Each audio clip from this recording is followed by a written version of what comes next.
Hey, everybody. Pete A. Turner, executive producer and host of Your Break It Down show with our episode today.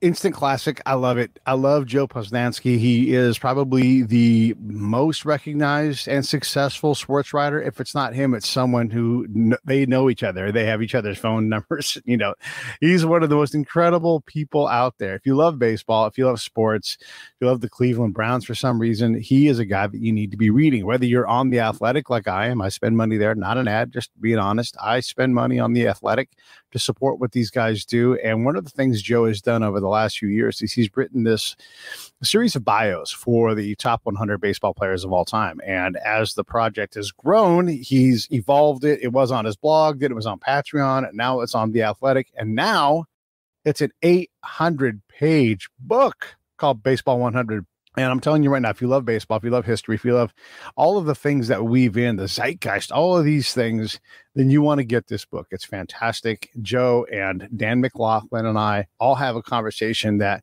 I just think is great. And I love when we get to have these kind of people on the show because I love baseball. I love talking about life, and weaving the two together to me is a really special thing.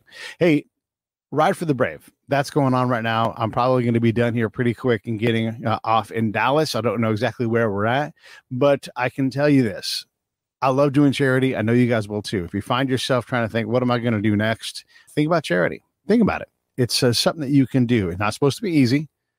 You know, these are hard problems to solve, and that means they require a lot of attention, a lot of effort. So get involved, and you'll get a lot back for it. Personally, if it's not Save the Brave, then find something and let me know what you're doing. Hit me up, Pete@breakitdownshow.com. That is really my email address. All right, one more thing to say to you. Look, I'm gonna say one more thing before that. Please support the Break It Down show. Just please, if you can, go to breakitdownshow.com, go to the PayPal link, and just pick an amount you want to put in the pod each month. Doesn't have to be a lot. Every little bit helps. $15 a month means that I can buy an ad.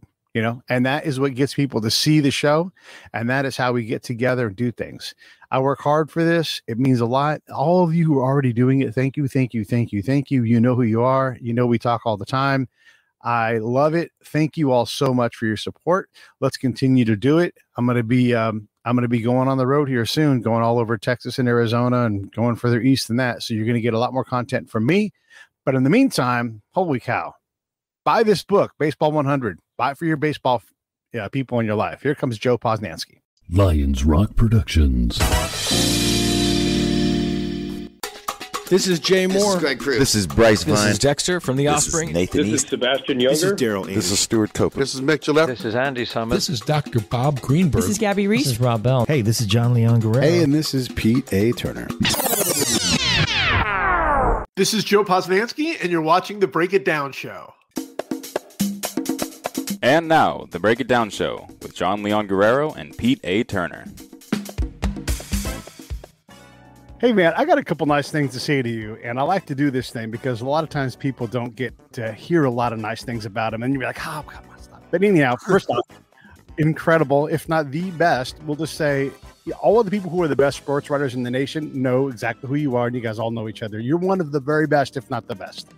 You have written and entertained me personally for years and years and years, and I got to thank you for that. And then the other thing I wanted to say was early on in our history, you agreed to come on the show. We never worked out the timing. That's all on me. We just didn't figure it out. But you got it early. I mean, and I'm talking like before 2015. You had said yes, yeah, come on the show, and so we finally got it. But just I dig the fact that you're open to this, have been open to it, and I love the work that you do. I am lightly acquainted with Bob Kendrick, and I love hearing you talk about it because I've been to the museum. We sat down on one of the benches on the infield, and we recorded a show from there, and it was fantastic. And really, I just kind of copied what you did with him, and so thank you for all of those things. I really appreciate it. No, absolutely. It's great to be here, and I'm glad we finally made this work. And looking at the long list and array of guests that you have had through the years, I'm not qualified to be on the show, but I appreciate you having me on anyway. And we've got Dan McLaughlin here, who's a long time baseball writer as well. And he also writes for the National Review, and he's become a bit of a friend. So thought I would have him come on the show and talk about baseball with us. And so I'm going to give Dan the first question. Hey, Dan. All right. And good to talk to you, Joe. I think we've met briefly once before when I came to your brought my daughter to your book signing for the Houdini book, which I read aloud to her for quite a while after that. So that's awesome. A fun book. So I want to ask about the Baseball 100 book, and the book's coming out in September, right? That's right. The problem of ranking the best players, there's a lot of problems that go into ranking the best players of all time. But I mean, I got to ask, I got to ask you to defend Willie Mays over Babe Ruth right at the top. Because, look, obviously there's always a debate about, can you rank everybody just against the competition they played against, or are you weighting it towards different time periods, with the integration of the game, the expansion of the game internationally, the expansion of the league. To me, the Babe is the guy who was, the most dominant in the time he played, and a guy who, on top of that, did something that we haven't seen until this year, really, which is a guy who, who showed that he could be great on both sides of the diamond. So I'll put that right to you is how Willie over the Babe. Yeah, well, there you go. Dan, my book comes out September 28th. You've already given away the endings, so I appreciate you doing that to me. Yeah, there's no way to defend it, but there would be no way to defend Babe Ruth over Willie Mays either. I think that's the fun part of doing a list like this, is that there are only opinions and no right answers. For me. Yes, of course, Babe Ruth was, has this one thing where he was a pitcher and a hitter and something we had not seen before this year. And so that puts him in a unique category. But I would make the argument that he was nowhere near the fielder that Willie Mays was. He was not the base runner that Willie Mays was. So, when you look at something like this, you do compare them against their time. I mean, if we can give away the ending, Babe Ruth is number 2. So we do put against their time, but I also put a little something about their time. And to me, there is no question that Willie Mays played in a time where baseball was better. It was, of course, post-integration. There was expansion. The country was much larger.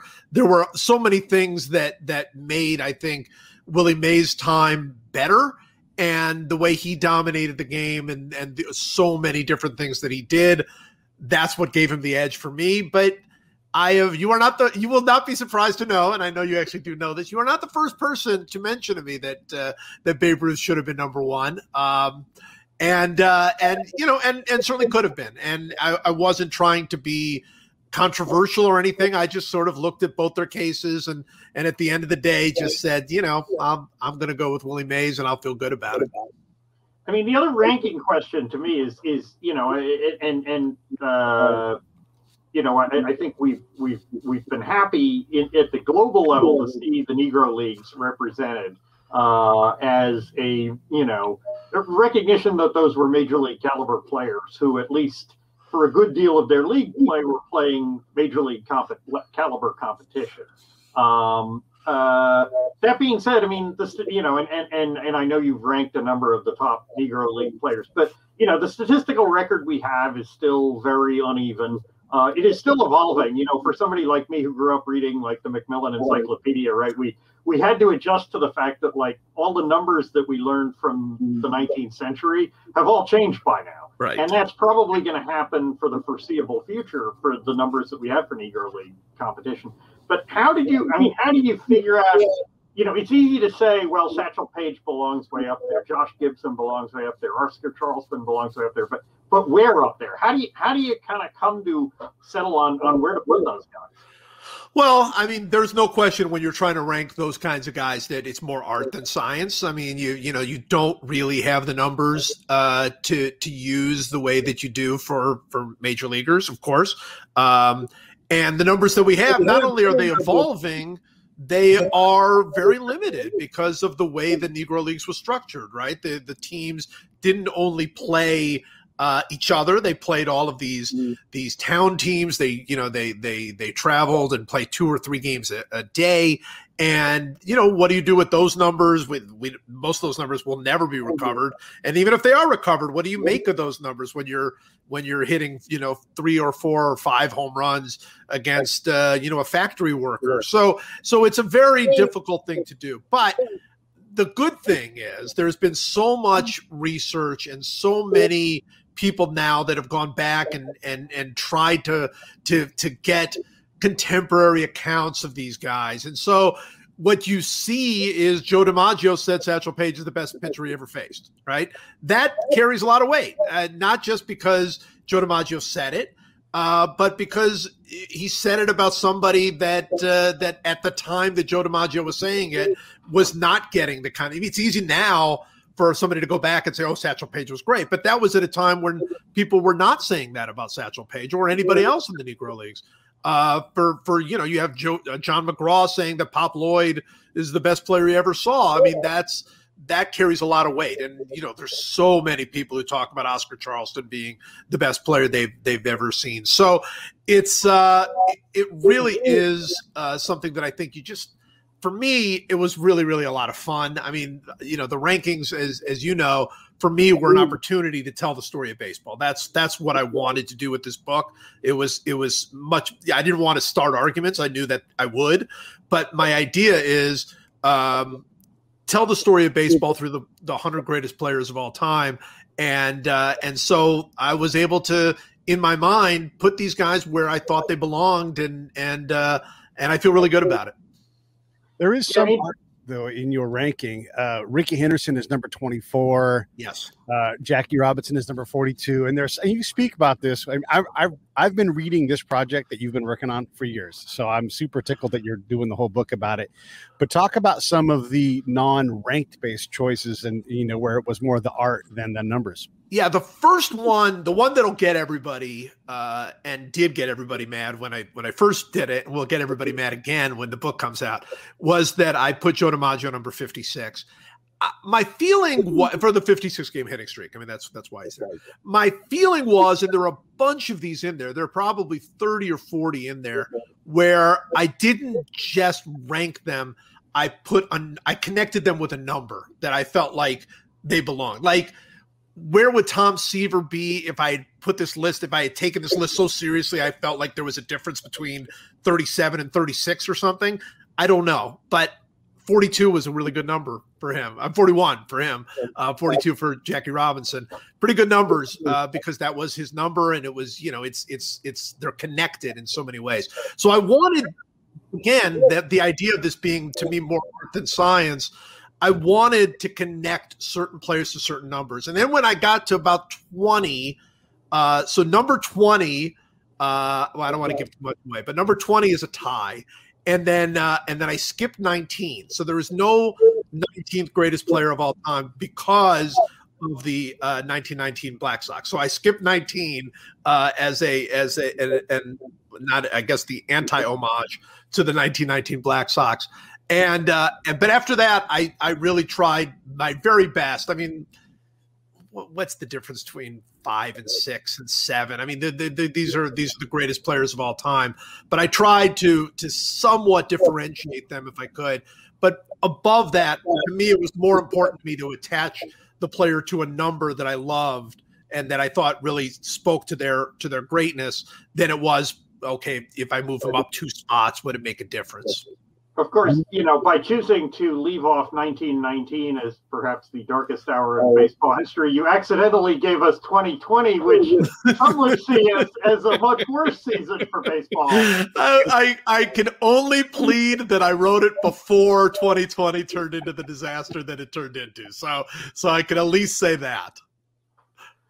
I mean, I think one of the interesting things with that gets me, because I mean, honestly, I actually was doing one of these projects like this some years ago and before I moved off of full-time baseball writing. But I mean, one of the interesting things about ranking Page in particular is that I think, when you look at just the numbers that we do have for him, both, as in his prime guy in the 20s and 30s, and then as an old guy breaking into the big leagues in the late 40s and early 50s. I mean, his strikeout rates are so much higher than anybody else in his era.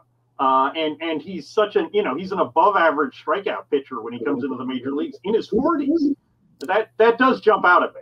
Yeah, I mean, look, I think the fact that he was, Sporting News Rookie of the Year at whatever he was in 1948, at least 40, 46, 47, 48, whatever he was, 42, as a rookie. And then for him to go ahead and really be an effective pitcher, like you say, with a high strikeout rate, certainly for the time, a very high strikeout rate for the St. Louis Browns. It's a lot of this to me.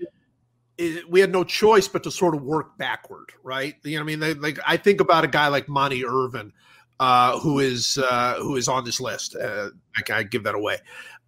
Monty Irvin came into the major leagues long after he was in his prime. I mean, not only was he not in his prime, but he fought in World War II and came back a different person, different player with some injuries, and he was still an excellent player in the early 50s, finished top 5. I can't even remember if it was top 3 in the MVP ballot in one year. I mean, he was a great player. So you almost have to reverse engineer his career and think, okay, if he was that player in 1953 when he was 32 years old and a shell of himself, then how great was he when he was young? And everybody said he was Willie Mays before Willie Mays and all of these other things. And so I think you do the same thing with Page. I think you do the same thing with people that you can do. It's like, if they could be that great at that stage of their lives and that stage of their careers, boy, how great were they, when they were younger, for sure. You definitely do that. When you talk about Oscar Charleston, it's a great essay, and you go into the history part. So, 2-part question. One is how long has it been since you physically worked the microfiche machine? Because I know you have to go back and do some of that stuff. And then the other thing is when so the contemporaneous reporting of like, oh, this person's the best person ever. There can only be so many people that fall into that category. Granted, different decades, different people, but there's only, they're going to say Babe Ruth, they're going to say Oscar Charleston, they're going to say Pop Lloyd, whoever it's going to be. How many of those guys fall into that category where there's such a ringing bell of truth that in this era, this was the recognized person? How many of those guys are there for history? Wow. Well, 2 good questions. I used to work the microfilm and microfiche all the time for my first books. I can remember particularly my book about the 75 Cincinnati Reds. I mean, I was just living it. And I have a terrible motion sickness issue. So like microfilm, like I would do it for an hour and then throw up and then do it for another hour and then throw up. I mean, it was not ideal. So, but of course now I don't have to do that. And now you can do it online. And so all of the research I did for this, just about all of it was in books and online. And that worked out pretty well. I once did a timeline. I didn't do it for this particular version, but I still remember basically a timeline of who was sort of the acknowledged best player in baseball, right? Where, and it starts, I think the way I started it was I started with Ty Cobb. So, right around 1912, 1913, 1914, and then followed it all the way through. And what I did not want to do is like do it year by year. Like, oh, well, this person was the best player this year. I wanted like, okay, so who was the best player over this stretch of time? Like, I think most people would say that the best player over the last 10 years, 12 years is Mike Trout. That this has been Mike Trout's era. And it's not that Mike Trout has been the best player every single year, but he was the best player, starting when he started and through. And before that, it's probably another 10, 12 years, and you would say it's Albert Pujols. And before that, it's a 10 or 12 years, and you'd probably say it's Barry Bonds or, Ken Griffey for some. And then there are years and decades where there isn't really a best player, right? There are 3 or 4 that sort of fit the bill. Like some would say that the 70s and 80s that Mike Schmidt was the best player, and I think that's a really good argument. But it could be Joe Morgan, certainly has a similarly great argument for being the best player. George Brett, for a stretch of time, was the best player. And so when you ask the question, okay, well, so when you think about those guys, I think for best ever, there are like 6 players. I mean, depending on what you do with pitchers, if you want to throw a pitcher in there, it's probably 7 or 8, because you could throw a Walter Johnson in, a Satchel Paige in. If you want to go modern, you could throw in a Greg Maddux or Randy Johnson or Pedro or somebody like that. But I think there are 5 or 6 players that would really have the argument for best ever. And I mean, they're the ones that everybody would know. They're Mays and they're Ruth, and it's Aaron, and it's Bonds, and it's Charleston, and it's Ted Williams. I mean, it's pretty much limited into that little group, I think. And it's interesting that I mean, so many of those guys, even the very best, that short list, you very quickly come up with a list of obstacles that guys who had their time interrupted by war, right. The color line, you had you had all sorts of things. I mean, interruptions in the seasons and the strikes, and so there's always been something that came up with these guys. I mean, I got to say Schmidt, I mean, I remember that. I don't think that was really a consensus in the 80s in the way that it is maybe retrospectively. I think there wasn't in the mid 80s like a real consensus on who's the man, No, in fact, you would often hear, I mean, looking back on it, Schmidt has gotten better. He did win 3 MVP awards. So, I mean, he was certainly acknowledged in his time. But at the time, I mean, you'll remember this. I mean, in the 80s, I mean, Dale Murphy was often called the best player in baseball. Or Don Mattingly was often called the best player in baseball. And Ricky Anderson was sometimes called the best player in baseball. And so that was definitely a moving target. The 80s is a weird time anyway. I mean, there's, nobody hit 50 home runs in the 80s, and different pitchers won the Cy Young Award just about every year. There was no real, continuation. A lot of one-year wonders won Cy Young Awards in the 80s. So 80s is kind of a weird period for baseball, but yeah, I mean, you're 100% right as far as the limitations on each of these guys. And the other thing is, do we, and this was something I really had to look at is do I really believe that the best players in baseball all played 50 years ago? Like, do we not believe that one of the best players in baseball played in the last 50 years?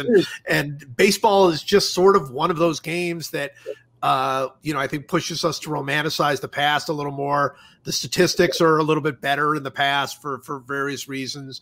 And I think a lot of absolutely extraordinary players, have been left out of that argument, and probably shouldn't have been left out of that argument.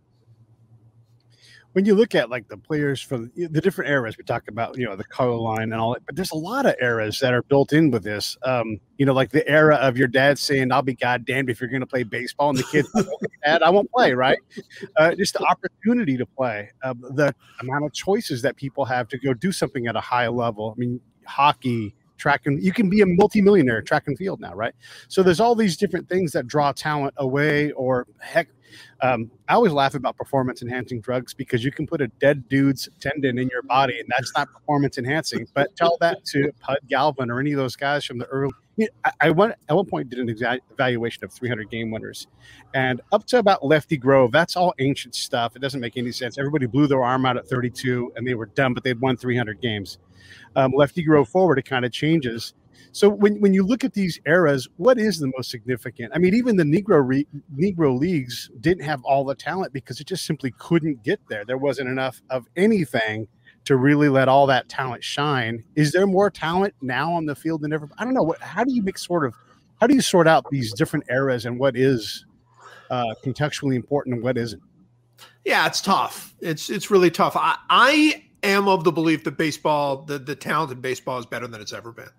And that is across the board. I mean, that is as pitching, as fielding, as hitting, as speed. I mean, I think it's, but the game doesn't always reflect that because, if pitchers go up 20% and hitters go up 20%, that doesn't necessarily mean that they're going to even out. I mean, pitchers going up 20%, pitchers throwing 100 miles an hour, which everybody seems to do now, really makes it very difficult to hit, no matter how good you are. So I think that the balance of the game is part of what's tricky. And I think when I was looking through the eras to try to create a list like this, the contextualizing of it is not as, I mean, of course you're thinking about, okay, well, look, they had to play in an era where there were no night games. They played in an era when the baseballs were, rocks, basically. They played in an era when the game wasn't integrated. I mean, they played in an era when this and that and the other.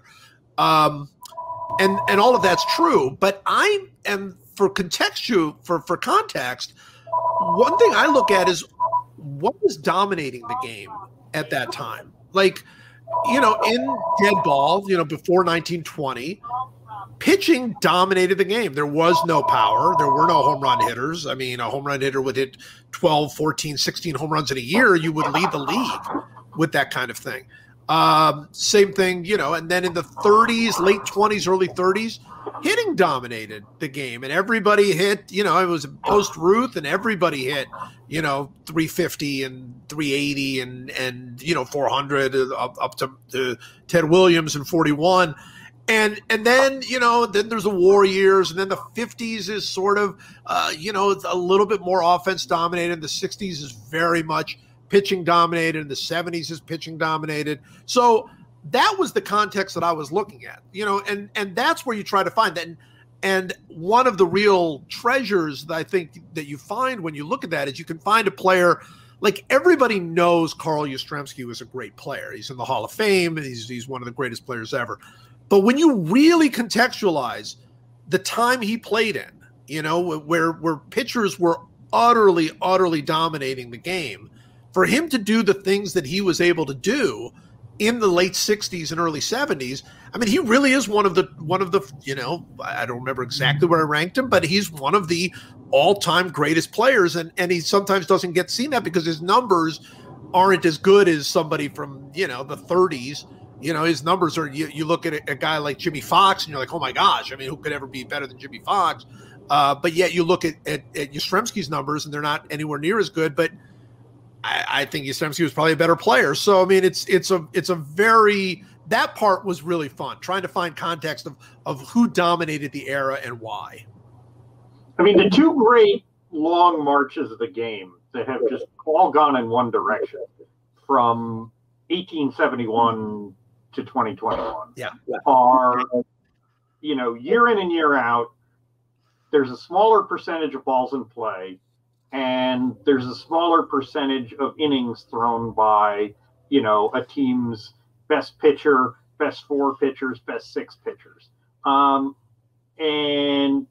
where are we going? I mean, what is your thought on where do we stop that? Or is it never going to stop? Is that always going to, I mean, it seems to me that one of the big, quality issues 15 years ago, right? We would have looked at this 20 years ago and said, the declining number of innings being pitched by the best pitchers on the team is why the hitters are a big reason the hitters are in control, right? Because they're spending so much more of their time facing these, the fourth guy in the bullpen. And now the fourth guy in the bullpen throws 100 miles an hour. Right. I mean, what is your thought on what can we do or should we do to stall some of that and maybe reach an end point to those trends? Well, I think first of all, let me say this. I think baseball needs to do something to stall these trends. And I think it's late. I think baseball should have already been doing things to stall these trends, because it has truly gotten out of control in my mind. And as this is saying,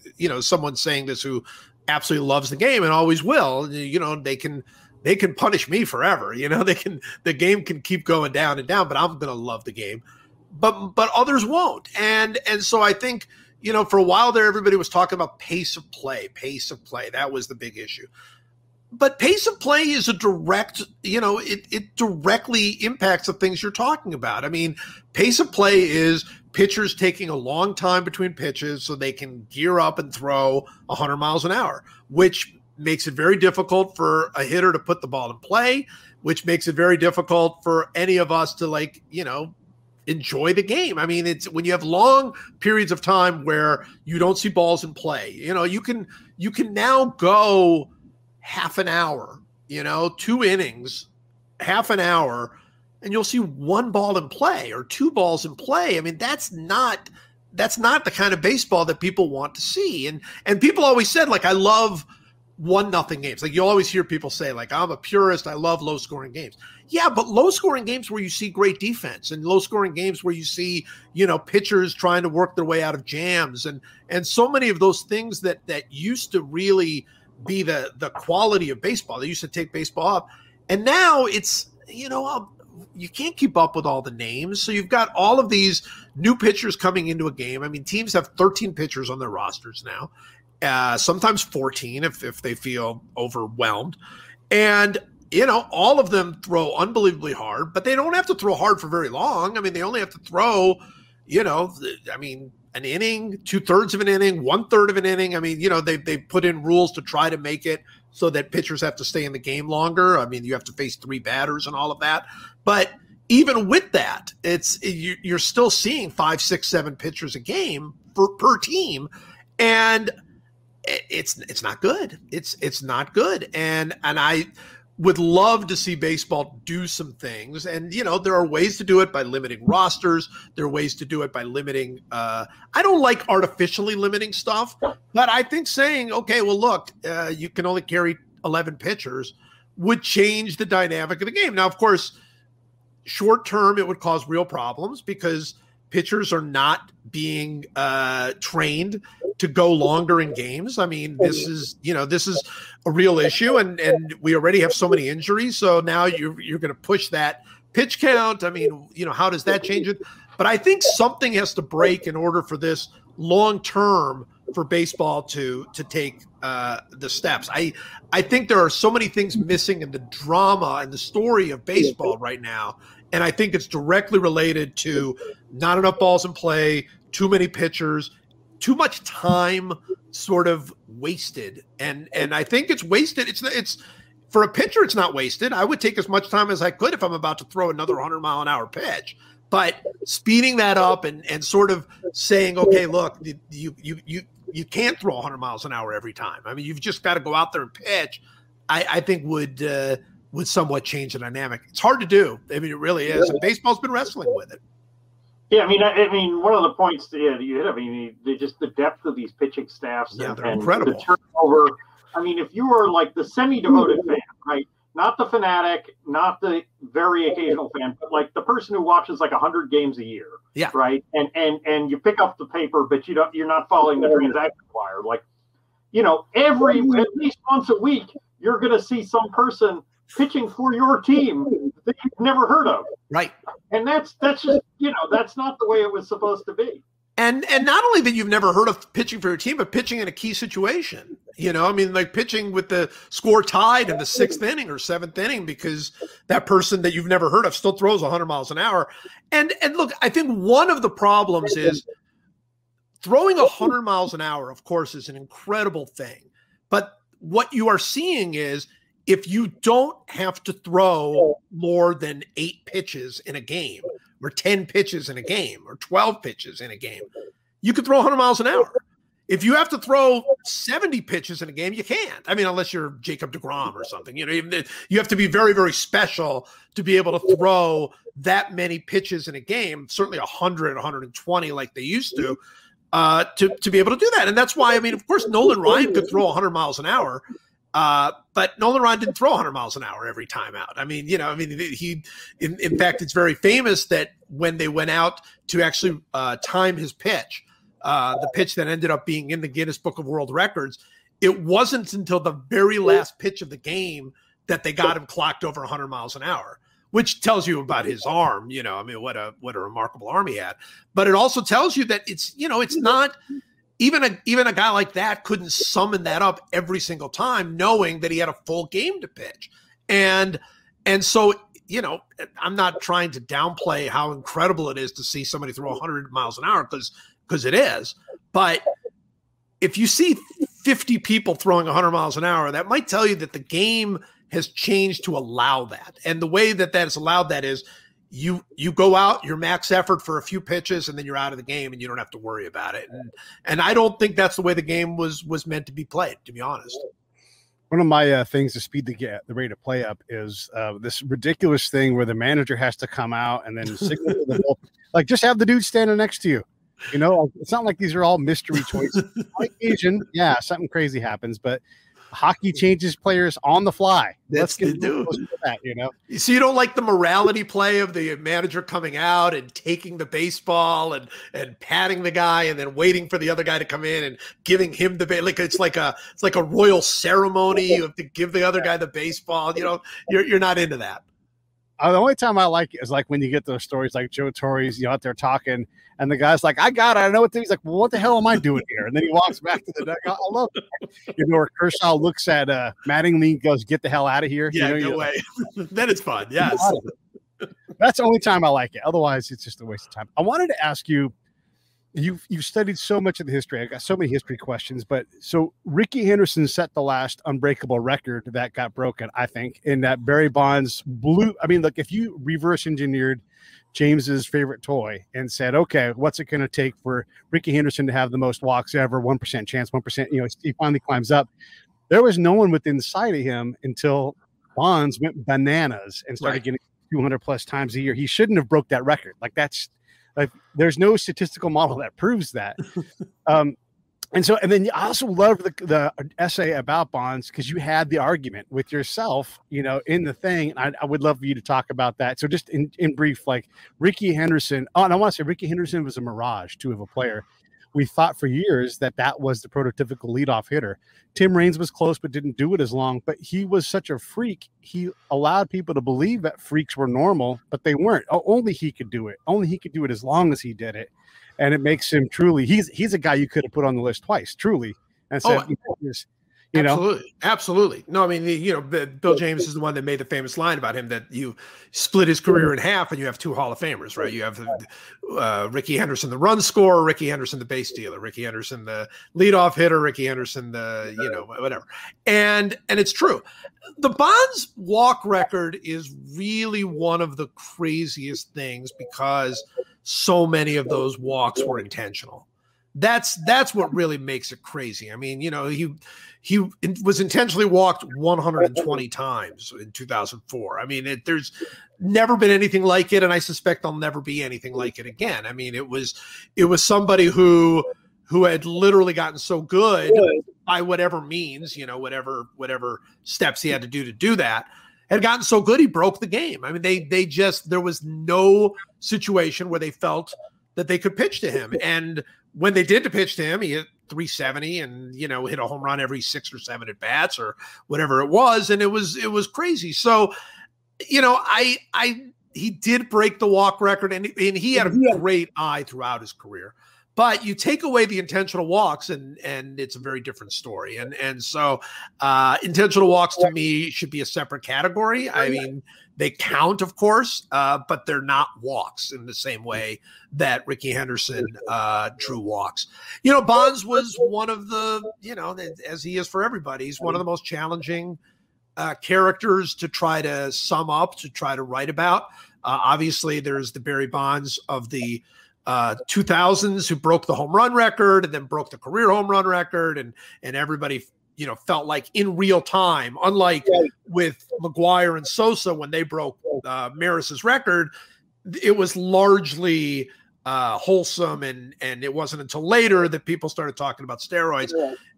With Bonds, it was in real time. Everybody was watching him break Hank Aaron's record, feeling pretty confident that he was using steroids to do it, and so it was a very, very controversial and upsetting scenario for a lot of people. That said, Barry Bonds before 1998 was, in my mind, one of the greatest players of all time and the best player in baseball. And he wasn't, even though he won MVP awards, he wasn't really viewed that way. People really wanted Griffey to be better, and they wanted, others that they would talk about, like, he was sort of in the discussion, but they wouldn't put him on this plateau when he really was. I mean, he really was, in my mind, far and away, as great as Ken Griffey was, and he was incredible. there wasn't anything that Griffey really did that Bonds, wasn't better at. I mean, maybe home runs, but that's about it. And Bonds walked a lot more and was a better base runner and, at least as good a fielder, I think. I mean, when you look at the numbers. So Bonds is such an interesting character because he was so, in my mind, as great as people knew he was still very underrated until 98. And then after 99, he was so hated that nobody could appreciate that he was doing things we will never see again. And of course, what do you do with the steroids thing? He's not in the Hall of Fame. I don't think he'll ever get voted into the Hall of Fame. So he was a very challenging guy to write about. But what I felt like my job is I wasn't interested or as interested in all that. It wasn't that I still think it's a part of his story, and I still think it's a part of, if you rank him, I think it's part of the ranking. Because look, if you throw everything out and just say, okay, he's, I'm just treating him exactly the way that he could have been number one. I mean, he really might have been the best player of all time. Babe Ruth included, nobody had years like he did in the early 2000s. I mean, he was on a different level. He broke the slugging record 2 or 3 different times, and the on base record. He got on base 63% of the time one year. I mean, it was just crazy. So he was like at a whole other level. I think you still take it all in, but even all taken together, he's one of the 5 greatest players of all time, in my view. It really is remarkable if you're, my age. I mean, I was a kid in the 70s and to think of the things that we've seen now in the game, Ricky and Nolan Ryan, and I guess to some extent Bonds, and, really one of the things that a little before my time, but a guy who just died, Mike Marshall, the workloads that he carried as a reliever. And, one of the things that one of the other great Bill James lines that I remember loving was when he was talking about, and I think he was talking about Ricky and Raines when they were in their prime, when he said, I wished in the 60s that somebody had told me to appreciate all these great power pitchers, that it wasn't always going to be like this, and that we should be appreciating the great leadoff man.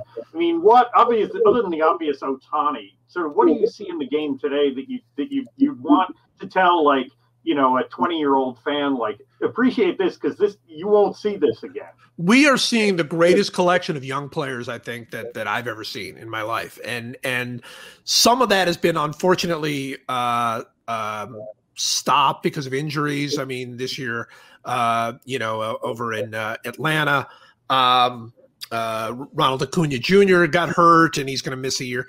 But he's an unbelievable talent. I mean, when you look at Vladimir Guerrero Jr. and what an unbelievable hitter he is in Toronto, he's 22 years old. You look at Fernando Tatis Jr., also 22 years old in San Diego. Utterly, I mean, these are not just great players. I mean, they're talents that we've very, very rarely seen. I mean, in the history of the game, we have almost never, that I can think of, maybe a young A-Rod, seen a shortstop with the talent of Fernando Tatis Jr. I mean, he does everything. I mean, after 162 games, you counted up his numbers, and they were ridiculous. It was like 48 homers and 50 steals and 150 runs. I mean, it was off the charts. And he's a fantastic defensive shortstop. Acuna is like that. When Acuna is healthy and playing well, I mean, he dominates the game, and he's the same age. He's also 22 or 23. So you're seeing a bunch of like players that are coming into the league and immediately just becoming superstars on this ultimate level. I just think the talent level in baseball is wonderful. It really is. And I think the way the game is being played is sort of shielding some of that. And I think that's why baseball needs to, I think it's tough to see because, again, so many pitchers and so many blinding 100-mile-an-hour fastballs, and the pace of play is not what it should be, and all of that. So I think you miss out on just the fact that, I mean, across baseball, this All-Star game was fun in the sense of that you really got to see again. There are so many exciting young players in the game right now, and they're going to change the way the game is being played. I mean, they're going to refocus the way the game is being played because there are a few unbelievable prospects that are on the way that everybody's already excited to see. So, yeah, I think baseball talent is fantastic. I just think it's the way the game is being played. But you're right in the sense of that even in the 1990s. So in the 90s, everybody was, talking about the offense because that's everything that was going on. And it was crazy. It was out of control offense, right? It was 50 guys hitting 40 home runs in the season, and Sosa and McGuire, breaking Maris's record multiple times, and Bonds obviously doing what he did. But you know what? That was actually the era that's the greatest pitching era of our lives, was that era, because that was when we had Maddox, and we had Clemens, and we had Pedro, and we had Randy Johnson. I mean, those are 4 of the 10 greatest pitchers in baseball history, all pitching at the same time, all dominating in an era that was dominated by offense. So it is easy to miss what the sort of the theme is. And it's something that you can look back 10, 15, 20 years from now and see. I think it's going to be the young players. I think this is just an incredible group of young players.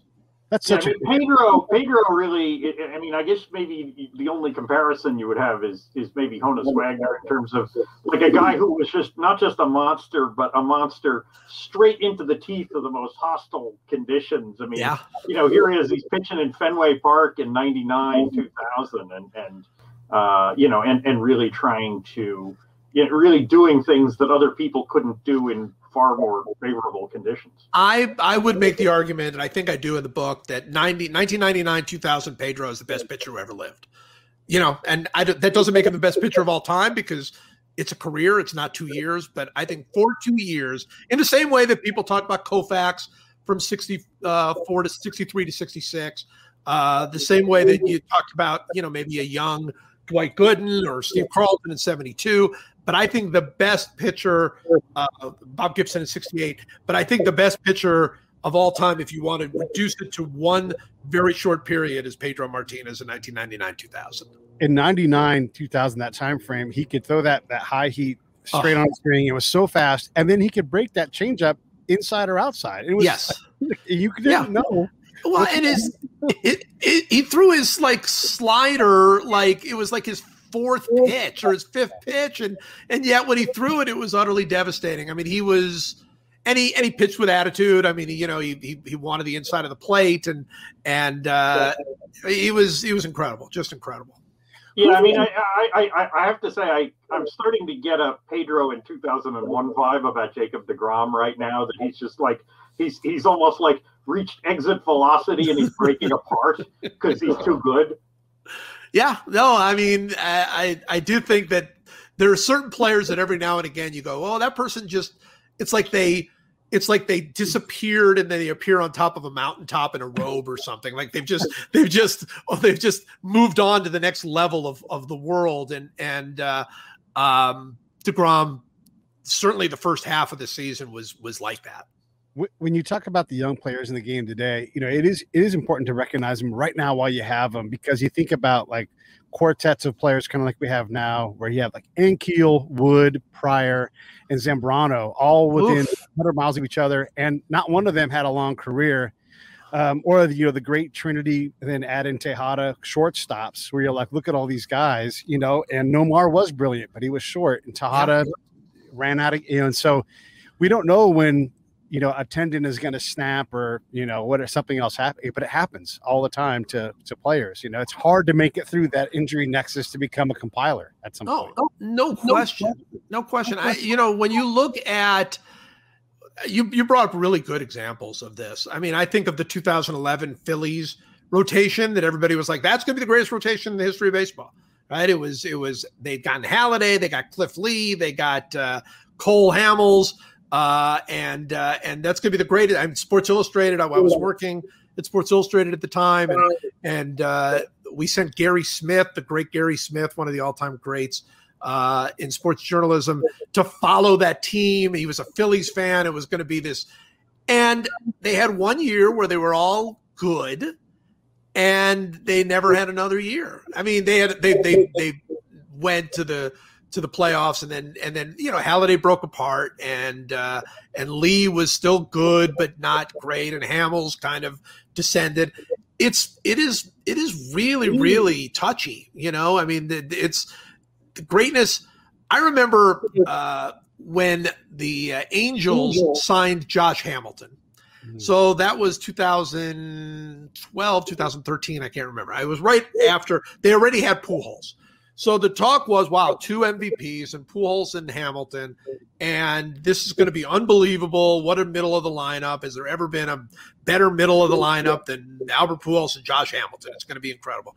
And I wrote at the time, and I'm very rarely right, but I wrote at the time, I said, this is incredible. They spent, $400 million to do this or whatever. But both those guys are older, 31, 32 years old. I said, if I had the choice, I would take, and I picked 2 young guys in Kansas City, Salvador Perez and Eric Hosmer, 2 guys that had not achieved anything, that had not accomplished anything yet, but they were big prospects. And I said, I'd take those 2 guys right now over Hamilton and Pujols, because it is so, it's so short. I mean, baseball's career is so short, and your time for greatness is so short. And sure enough, Hamilton never really came through. Pujols at that point was very, very quickly declining. And as it turned out, Hosmer and Salvador Perez took the Royals to 2 pennants and a World Series. So, it just because they were younger, that was really my whole thinking. And so, yes, this is the time to watch every chance you can as a baseball fan to watch Fernando Tatis Jr. play, because, I mean, I hope he does this for another 15, 20 years, but you never know. But then again, no matter how good he is, he'll probably never hit 3 grand slams in one inning. So. There you go. One of the things, because we all, you have your players that you've seen a million times to the point where you have imprinted in your head how they, what they look like running the bases, swinging the bat, what their skills are. What did you find was the biggest challenge in writing the book to players that you had a hard time bringing to life for people who didn't see them, who maybe you didn't see, who were a long time ago, or where you felt like you were able to bring out something that people just don't have a good mental fix on? I think that was the fun for me, particularly the players that I had not seen, that I was way too young to see. And I didn't see a lot of I mean, I was a kid when Hank Aaron broke the record. I mean, a little kid. I vaguely maybe saw one game with a Willie Mays for the Mets. I didn't see those guys play. I didn't see Mantle play at all. He retired the year before I was born. So, some of the other guys, though, in the 40s and 30s, that I didn't want to just write about Jimmy Fox or Hank Greenberg. I wanted you to be able to see them, or at least understand their story, understand what it was that made them great beyond the numbers that you can look up. And so, you do it with contemporary accounts. I mean, those guys, you don't even get to see video, right? I mean, you don't get to see film. At least with Mantle and Mays and Aaron, you can watch the younger. The film isn't always very good, but you can watch them play and you can sort of get a sense of what it must have been like to be in the stands when Willie Mays' hat flew off, or when Mantle hit a home run from both sides of the plate, or something crazy like that. But for those guys in the 30s and 20s and 40s, it was like, all right, well, what was it like? And the great thing is that's when, that's sort of the heyday of newspaper writing, when you had 6 or 7 or 8 newspapers covering every game for every team, and everybody had like a take on what these guys were like, and trying to put that kind of those pieces together was one of my favorite parts of the book. I know you're not John Updike or anything with the nicknames, but why aren't you out there giving out some great nicknames? And I'm just messing with you. Yes. I do want to ask you this, though, of the players that you wrote about in this, and again, you guys got to get the book. It's called Baseball 100. Oh, and a comment on Cruising Camry. He talks about Cy Young's 511 wins. Oral Hershiser breaks the unbreakable 58 2/3. That's right. Doesn't get the unbreakable status, though, and held the record longer now. And I don't think anyone's breaking 59. But the question I really want to ask you, you can comment on that, is of all these players that just picked up the bat and just could do it, Joe Jackson is one of the guys I think you've written about in the past. Does that player exist anymore? Can someone just elevate preternaturally and just like this guy just Frank Stallone talks about getting a download from God on how to play music and write songs, right? And I'll be damned. Like that's what he says. That's what he did. Sure. Do those players exist anymore? They do. They do exist. I mean, they're, people are different. I mean, it's obviously there's so much preparation and planning and training and everything else. But I'll give you a great example of this. There is a guy, one of my favorite players in baseball right now, a big star, who is absolutely stays out of his own head. He's a guy that just picks up a bat and hits and does not, let things get to him. He doesn't spend that much time thinking about who he's going to face or whatever. And that's Freddie Freeman for the Atlanta Braves. And if you watch Freddie Freeman play, you see it. You see that's a natural. That's a guy that just goes out there. He had a great moment during the All-Star game. They were miking him up and they were saying, hey, you're coming up next inning. Do you know who you're going to face? And he didn't because there was somebody warming up in the bullpen. And they said, I can't even remember who they said it was. It ended up not being that guy. But they told him, you're going to be facing this guy. And Freddie Freeman literally to Joe Buck and John Smoltz says, what does he throw? Because he doesn't care. He's like, it's for him, it's really going about there and it's me against you and let's see who's better. Some of that is gone, but there are still those players out there who absolutely, they used to say this about Mike Sweeney when he was with the Kansas City Royals. He was a real natural hitter and a very, very good hitter for a long time. And they said that you could wake him up on Christmas morning, put him in a phone booth with Nolan Ryan, and he'd get ahead. And that was, those guys still exist. I think there's much, much more preparation and much, much more study that goes on than ever before. But at the end of the day, no matter how much you study or how much prepare, 100-mile-an-hour fastball comes out, you've got to be able to go out there and hit it. Yeah, I always love the contrast with that between Griffey and A-Rod. That A-Rod was just, A-Rod would take his BP, but he was a guy who, he watched a ton of film, and obviously you can see that in the way he does TV commentary. Whereas Griffey didn't care, but he took a ton of extra BP because he was like, look, if my swing is working, it doesn't matter who's pitching to me. Right. So I just got to get my I get my swings in and I'm ready. And I think that's what we loved about Griffey. I mean, he was truly a natural. He had that beautiful, beautiful swing. He didn't do weights. He didn't lift weights. He didn't always take the best care of himself. He went out there. He was the kid. He just went out there and played. And for him to be as great as he was is a testament to some unbelievable talent. The book's called Baseball 100. I loved it. I've read every basically iteration you've ever written with this as you work through the process. I mean, I don't care if it's 800 pages. I'm going to read it again. I was reading it this morning. I just love it. I love it that it's not just about baseball too. It's about society. And I mean, you write a lot of words about Jesse Owens. I mean, you write a lot about to give us the context of it, like a historian, and you put these things into focus. What didn't make it that you wanted to have in? Oh God, a lot of people didn't make it in. A lot of things didn't make it in. I'm really glad you said that. And I really appreciate you saying that because I've said it before. I think I wrote it in the book. This really was meant to be like a history of baseball. And it's a quirky history of baseball. I mean, it's not the game came from rounders or whatever. It's none of that stuff. But I felt like if I told the story of the greatest players, across everything, as you know, they're not even all American players. I mean, they're not even all, players here from the major leagues, that I could really tell this larger story about the game and the game's intersection with America and a lot of, bigger things that I would never, claim to say.